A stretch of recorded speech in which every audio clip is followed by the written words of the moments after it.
Tapi isi belakang tu pun boleh tukar. Okey, Assalamualaikum dan selamat pagi murid-murid. Hari ni cikgu akan upas kembali topik bab 9 iaitu bab pemanasan global. Okey, sebab apa yang cikgu akan beritahu cikgu? Korang semua dah habis kan? Dah habis semua topik. So hari ni cikgu nak impas balik je. Okey, semalam cikgu dah bagi latihan. Jadi cikgu harap awak semua dapat jawab lah. Sebab lepas ni kita akan bincang jawapan pada kuis tersebut. Okey, so hari ni kita tengok dulu slide yang cikgu sediakan berkaitan pemanasan global. Kenapa? Dia tak tahu nak zoom mana. Okey, untuk hari ni kita akan tengok 4 perkara, iaitu yang pertama, maksud pemanasan global. Yang kedua, faktor-faktor pemanasan global. Yang ketiga, kesan-kesan pemanasan global. Dan juga yang keempat, iaitu langkah-langkah mengurangkan pemanasan global. Okey, jadi kita pergi tengok yang pertama, iaitu apakah yang dimaksudkan dengan pemanasan global. Okey. Kita tengok belah sini dulu Okey, maksud pemanasan global ialah peningkatan suhu atmosfera bumi secara berterusan akibat daripada kesan rumah hijau yang melibatkan pertambahan gas karbon dioksida, klorofluorokarbon dan juga bahan-bahan pencemar yang lain. Okey. Kalau tak faham kat sini, cikgu terangkan berdasarkan gambar. Okey, macam mana pemanasan global ni boleh berlaku? Okey, bagaimana yang kita tahu, kita akan terima pancaran cahaya matahari. Okey, cahaya matahari ni dia ada 3 laluan yang dia akan pergi, iaitu yang pertama dia pergi kepada atmosfera, yang kedua dia pergi kepada tumbuhan-tumbuhan yang ada di bumi kita. Kemudian yang ketiga dia pergi kepada atmosfera, kemudian dia pantul semula ke angkasa. Okey, tapi yang pantul semula ke angkasa tu kita tak nak cerita lah. Kita ceritakan yang yang cahaya matahari yang masuk kepada atmosfera bumi. Okey. Okey, macam mana pemanasan global ni boleh berlaku? Okey, sebagaimana yang kita tahu, setiap tumbuhan ataupun setiap setiap perkara yang ada di bumi ni mengeluarkan gas-gas masing-masing. Gas-gas tu elok sebenarnya untuk suhu bumi. Sebab apa? Okey. Cahaya matahari ni sebenarnya elok untuk bumi. Sebab apa? Kalau cahaya matahari tak pancarkan kepada bumi, bumi kita boleh menjadi sejuk. Suhu bumi kita dia akan turun secara mendadak lah. Kita akan jadi negara yang mengalami iklim sejuk seperti iklim tundra, iklim Arktik kat Greenland kan. Okay. Cahaya matahari yang pancar ke bumi inilah yang menyebabkan bumi kita mengalami iklim khatulistiwa yang mana panas dan juga lembap sepanjang tahun. Okey, tapi apa yang menyebabkan pemanasan global ni adalah gas-gas yang terlalu banyak tadi, dia perangkap haba yang dipancarkan oleh cahaya matahari. Kemudian dia perangkap cahaya tu, kemudian cahaya yang diperangkap tadi tersebar ke seluruh atmosfera bumi. Yang mana cahaya yang diperangkap oleh gas tadi kita panggil gas rumah hijau ataupun gas rumah kaca.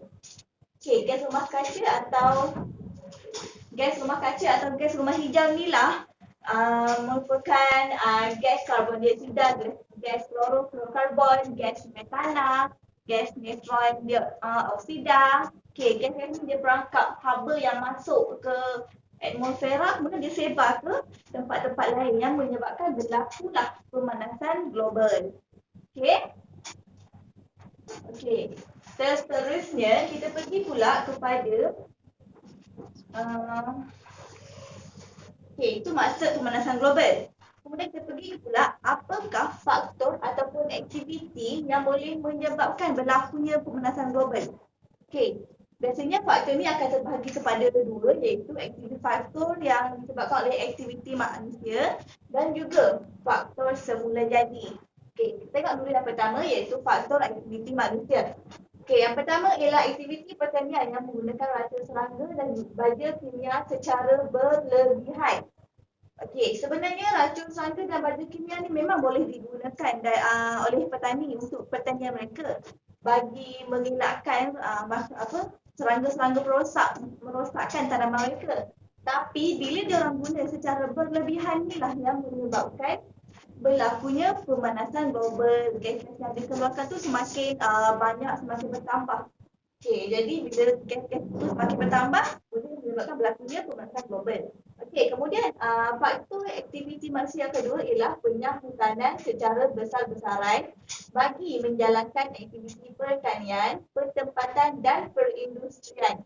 Okey, biasanya pemaju-pemaju perumahan ataupun petani-petani ataupun pemilik kilang, diorang nak buka satu pertempatan yang baru. Contohnya, diorang akan cari mana kawasan hutan yang luas, kemudian diorang tebang pokok-pokok tu. Kemudian diorang tebang pokok-pokok tu lah yang menyebabkan pancaran matahari tadi yang sepatutnya diserap oleh pokok tak dapat diserap lah, sebabnya pokok tadi dah ditebang oleh pemaju-pemaju yang nak buka pertempatan, nak buka perindustrian, nak buka pertanian. Okey, sebab dia orang ni lah bila kita tengok yang tadi, bila tengok gambar tadi, ada kan cahaya matahari diserap oleh tumbuhan kan, salah satunya. Okey, bila cahaya matahari diserap oleh tumbuhan, suhu bumi kita boleh jadi sekata lah, dia tak terlalu panas, tak terlalu sejuk. Okey. Tapi bila manusia dia dah tebang pokok-pokok tadi yang sepatutnya menjadi salah satu ejen penyerap haba, berlakulah pemanasan global. Okay, kemudian yang ketiga, aktiviti manusia yang ketiga ialah pembebasan asap oleh kenderaan bermotor dan aktiviti perindustrian yang menggunakan bahan api fosil sebagai bahan bakar utama.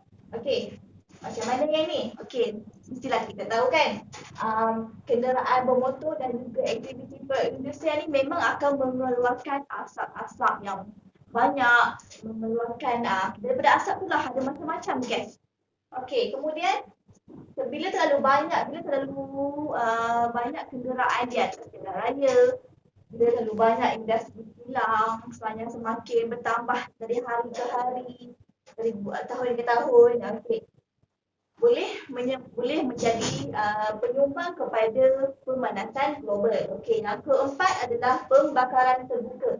Biasanya pembakaran terbuka ni golongan petani lah yang biasanya diorang akan bakar semula tanaman diorang untuk tanam tanaman yang baru, diorang akan bakar yang lama. Pembakaran terbuka ni sangat typo tak ada M. Pembakaran terbuka ni sangatlah bahaya dan sangatlah tak digalakkan, sebabnya bila berlaku pembakaran terbuka, kita ada cahaya matahari lagi, lepas tu api pula dekat daratan. Api tu bila kita bakar satu tempat, dia akan merebak ke tempat-tempat yang lain. Tahu lagi-lagi di kawasan pertanian tu kan tumbuhan-tumbuhan kan dekat-dekat. Bila dah bakar satu kawasan lah contohnya, mestilah dia akan merebak ke kawasan yang lain. Sama juga macam kita bakar hutan. Contohnya bakar hutan kan, bakar satu pokok je. Tapi bila dah ada angin lah apa semua, akan merebaklah ke pokok-pokok yang lain dan berlakulah pembakaran terbuka secara besar-besaran. Aktiviti manusia. Kita tengok gambar dulu. Macam mana aktiviti, apa gambar-gambar dia. Ini adalah gambar berkaitan penyahutanan tadi. Pokok-pokok tadi ditebang. Yang ni memang aktiviti penyahutanan ni tak ada keluarkan gas, tapi diorang pergi tebang ejen yang boleh menjadi penyerap haba cahaya matahari tadi. Kemudian ini adalah Yang ini adalah aktiviti semburan racun serangga dan juga baja kimia. Okay, yang ni tengok diorang sembuh. Okay, gas yang dikeluarkan tu adalah metanol dan juga nitrous oksida. Okay.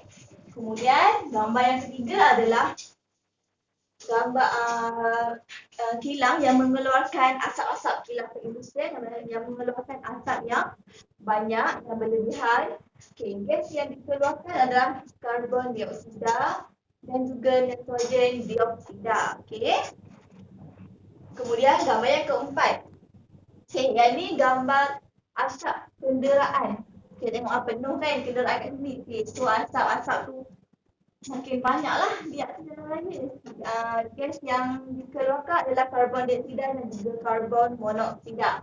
Okay, gambar yang terakhir.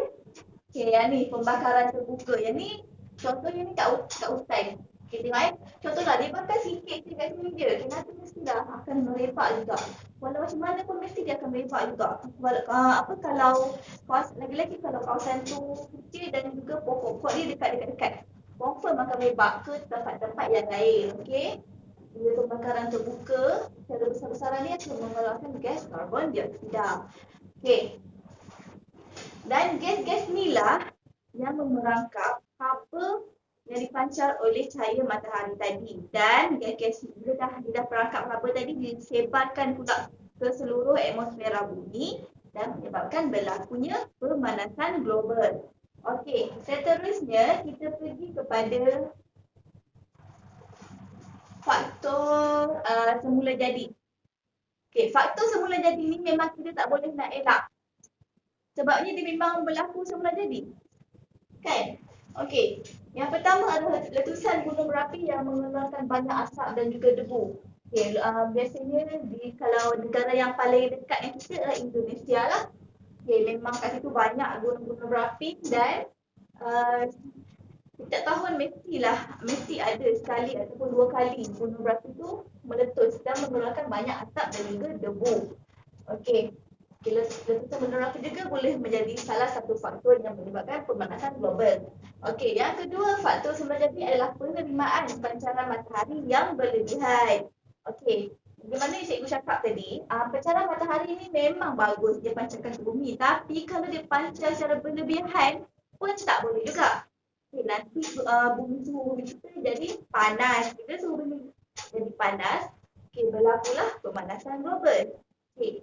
Kemudian faktor semula jadi yang ketiga adalah kebakaran hutan secara semula jadi. Okay, yang ni pembakaran terbuka ni memang dia sengaja nak bakar tempat tu. Okay, yang ni secara semula jadi ni maksudnya disebabkan oleh suhu bumi terlalu panas, cuaca panas, kering, lepas tu cahaya matahari yang diserap tu banyak, sebab itulah berlakunya kebakaran hutan secara semula jadi.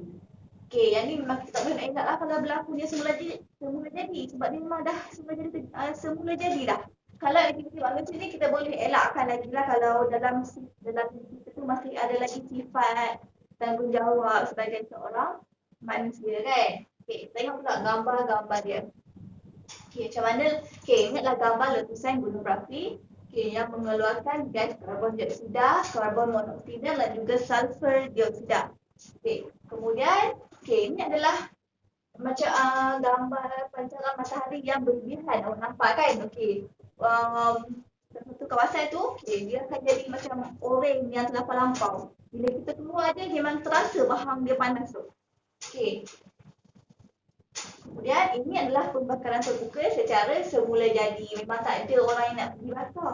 Tapi sebabkan cuaca yang panas dan juga kering yang menyebabkan berlakulah pembakaran secara semula jadi. Okey, kita dah habis maksud, kita dah habis faktor dan kemudian kita pergi tengok. Kita tengok pula kepada kesan. Apakah kesan yang menyebabkan berlakunya? Apakah kesan kepada manusia, kepada kehidupan apabila berlakunya pemanasan global? Okey, yang pertama adalah peningkatan aras laut. Okey. Bila pemanasan global ni maksudnya suhu bumi meningkat. Maksudnya menjadi panas lah kan. Okay. Bila suhu bumi meningkat, ais di kutub-kutub akan menjadi cair. Bila ais di kutub cair, suhu laut pun meningkat juga. Apa kesan dia? Kesan dia bila dah kawasan air laut yang tinggi tu, dia akan turun ke kawasan yang rendah-rendah. Kemudian berlakulah banjir besar dan juga hakisan di kawasan yang rendah tadi. Kemudian bila berlaku banjir besar, berlakulah pula kawasan daratan yang rendah tadi tenggelam. Boleh berlaku benda ni.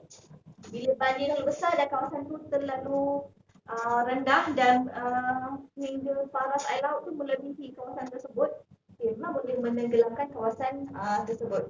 Kemudian kesan yang ketiga, bila dah berlaku banjir besar, mestilah harta benda ataupun kita punya hidupan, rumah, kereta contohnya musnah, dan boleh juga mengancam nyawa bila kita tak dapat nak selamatkan diri. Kemudian kesan yang keempat, semestinya akan menjejaskan sumber bekalan makanan dan juga air bersih.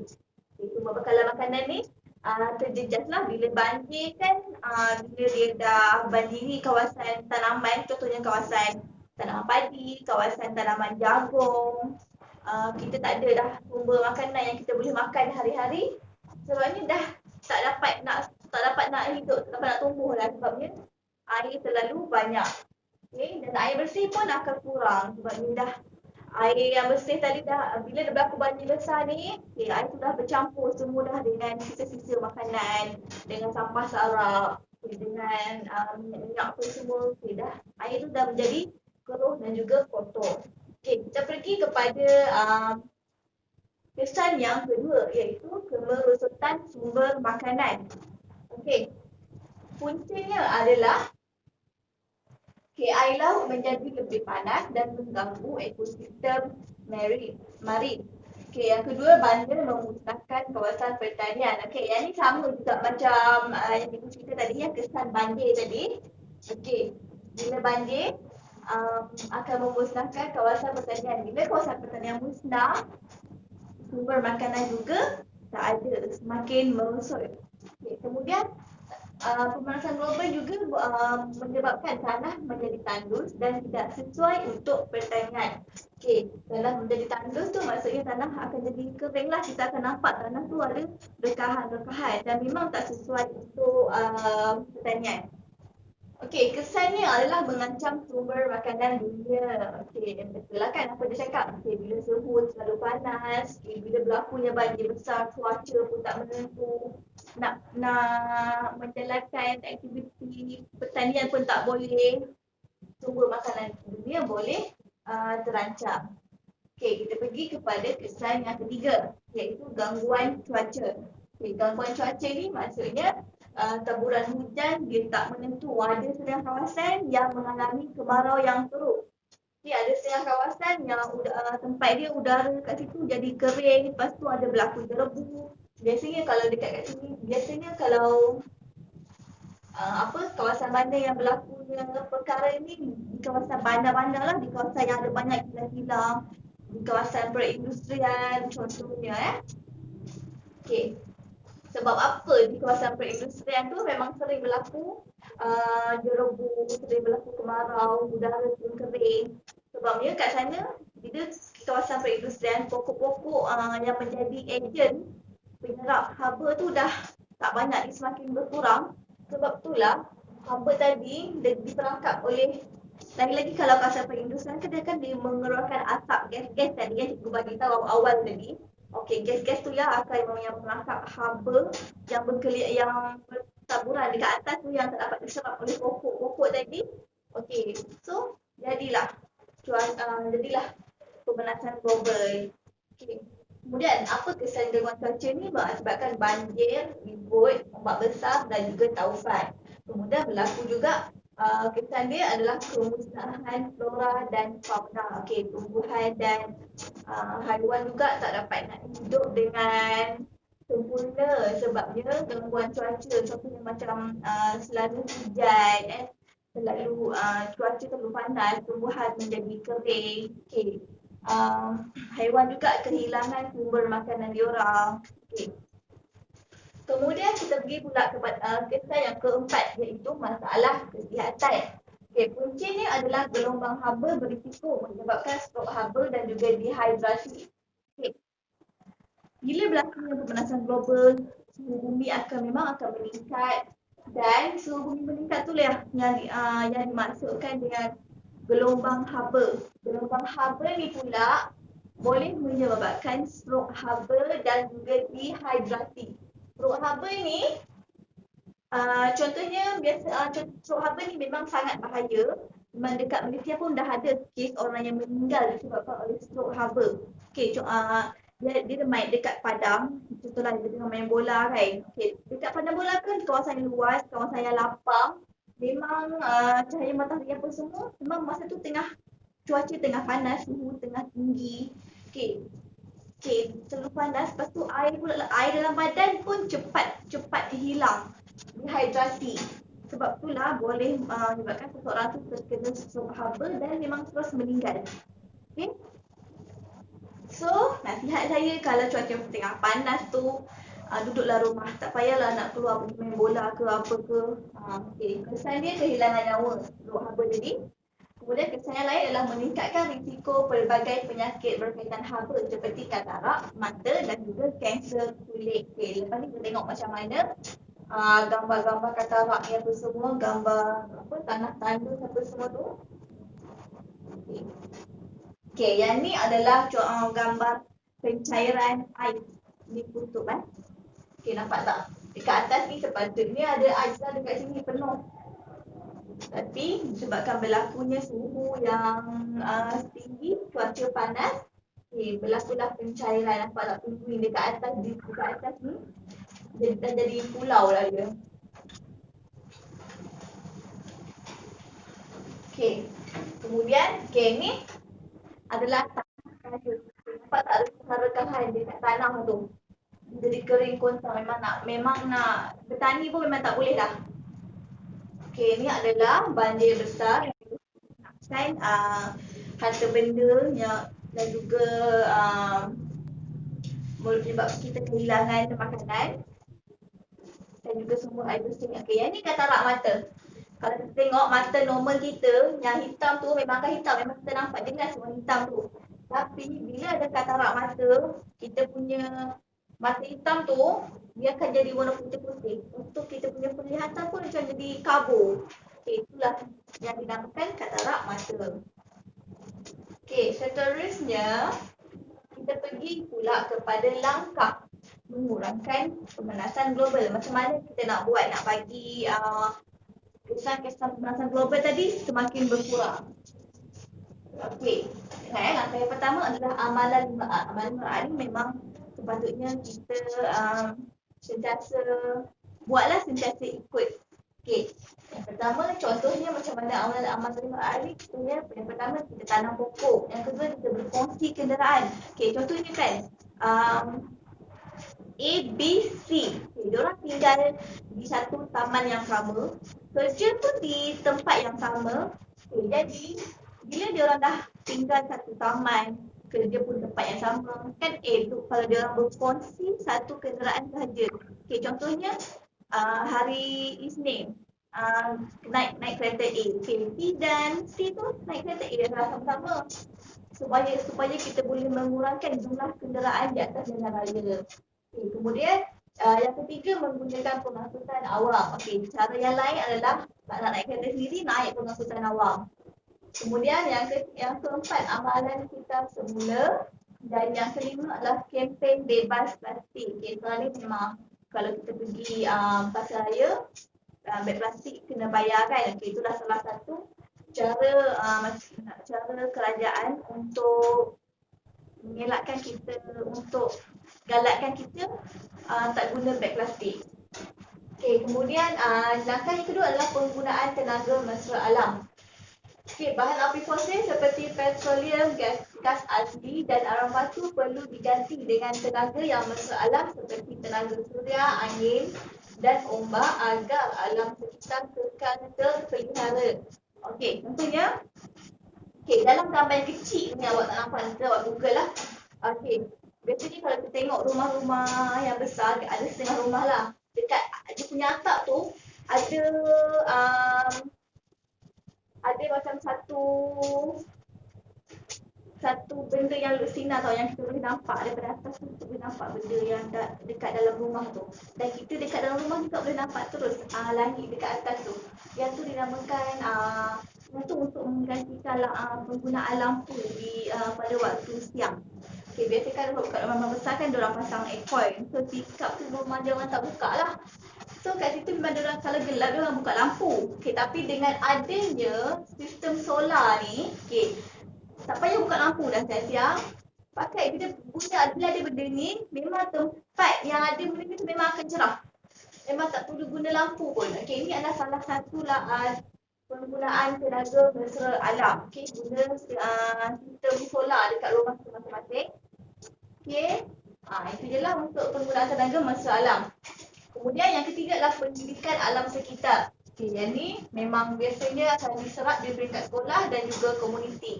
Okey, kalau dulu masa lama cikgu ada subjek apa cikgu lupa lah. Dalam pendidikan civic pun ada benda ni. Tapi cikgu tak pasti sekarang ada lagi ke civic. Ada kan, tapi dia diserap kepada dia setiap bulan tu mesti ada pendidikan civic dalam bahasa Melayu ke dalam sejarah tu ke mesti akan ada juga.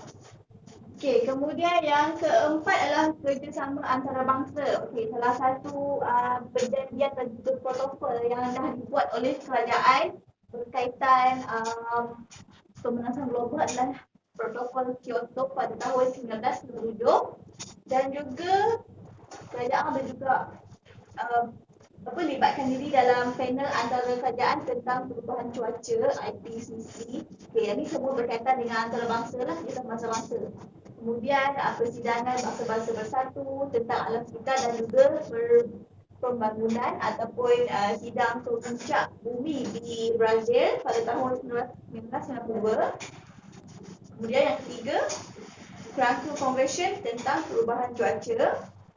Dan yang terakhir, persidangan perubahan iklim di Paris pada tahun 2015 untuk bersama komuniti antarabangsa bagi menangani isu perubahan iklim. Kemudian langkah yang terakhir adalah penguatkuasaan undang-undang. Okey, yang ni memang dah wujud di negara kita. Akta Perlindungan Petroleum tahun 1966, Akta Kerajaan Tempatan tahun 1976, Akta Perhutanan untuk yang buat penyahutanan sesuka hati tadi. Okey, boleh gunakan Akta Perhutanan pada tahun 1984, Akta Pengangkutan Jalan pindaan 2012. Kemudian Akta Kualiti Alam Sekeliling pindaan 2012. Okay, yang ni berkaitan akta-akta juga ni bila kata bawah undang-undang. Okay, kemudian kita tengok pula tips macam mana nak mengurangkan pemanasan global. Okay, tips-tips ni awak boleh buat dekat setiap individu boleh buat dekat rumah masing-masing ataupun kita sebagai pelajar pun boleh buat juga.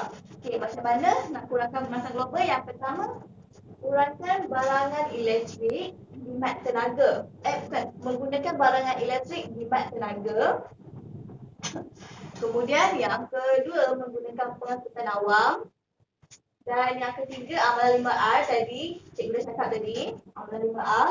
Kemudian meminimumkan penggunaan penyaman udara. Okey, penyaman udara ni kalau boleh gunakan kipas saja. Sebabnya penyaman udara juga boleh mengeluarkan gas-gas yang banyak. Okey, bila di satu taman tu, okey, setiap rumah buka aircon. Pagi, petang, malam buka aircon sepanjang masa.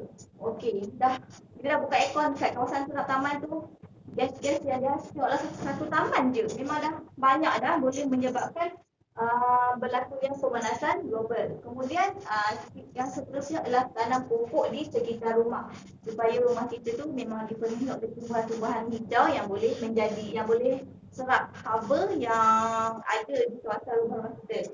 So rumah kita nanti bila dah ada pokok kat sekeliling rumah tu, rumah kita insya-Allah boleh jadi sejuk dan juga kita pun boleh hirup udara yang segar. Kemudian tips yang terakhir adalah menanggalkan plug daripada soket apabila tak digunakan. Okey. Dan ni contoh lagi, kita dah telefon kita dah penuh, kita dah cabut dah pun. Okay, plug tu jangan lupa cabut daripada soket dia.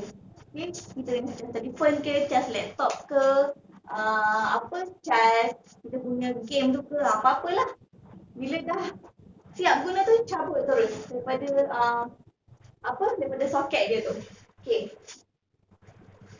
Cikgu rasa itu sahaja untuk hari ni. Okay, semalam cikgu ada bagi. Okay, yang ni awak dah jawab semalam kan? Cikgu ada bagi link quiz dekat grup kelas masing-masing. Jadi cikgu harap awak semua dah jawab lah, sebabnya sekejap lagi kita nak bincang soalan daripada satu per satu. Okay. So, dekat tu sahaja. Kalau ada apa-apa soalan, boleh tanyakan kepada cikgu.